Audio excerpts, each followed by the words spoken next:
নমস্কাৰ বন্ধু বান্ধৱীসকল, তোমালোক সকলোকে মই নবৌৱে অসমীয়া নৱবৰ্ষৰ লগতে অসমীয়াৰ বাপতি সাহোন ৰঙালী বিহুৰ হিয়া ভৰা ওলগ জনাই ফেচবুকৰ নীলকণ্ঠ পেজটোলৈ আৰু ইউটিউবৰ AS05 নৱজ্যোতিবৰা চেনেললৈ এটা নতুন ভিডিঅ'ৰ সৈতে আজি ভিডিঅ'টো আৰম্ভ কৰিলোঁ।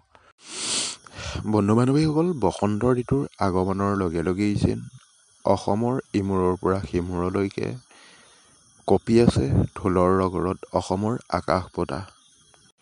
কিন্তু তেনে সময়তে যেন গোলাঘাট জিলাৰ দেৰগাঁৱৰ দা ধৰা ধৰমপুৰ গাঁৱৰ হৰি মন্দিৰৰ এটা চুৰিকাণ্ডই প্ৰতিজন গাঁওবাসীকে বিহুৰ দিনাখন আচৰিত কৰি তুলিছে।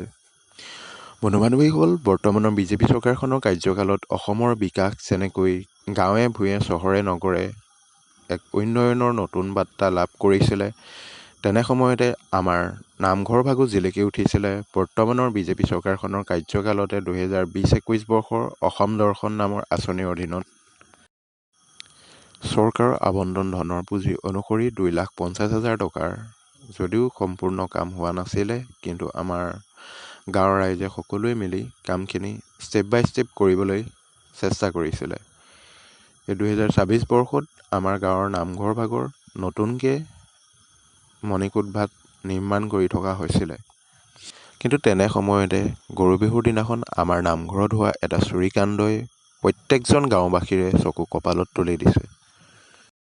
আজি মোৰ এই ভিডিঅ'টো বনোৱাৰ উদ্দেশ্য এইটোৱেই যে নাজানো কোন ধৰ্মৰ লোকে আমাৰ হৰি মন্দিৰৰ থাপনাত হাত দিবলৈ সাহস কৰিলে, সেয়া আইনে বিচাৰ কৰিব।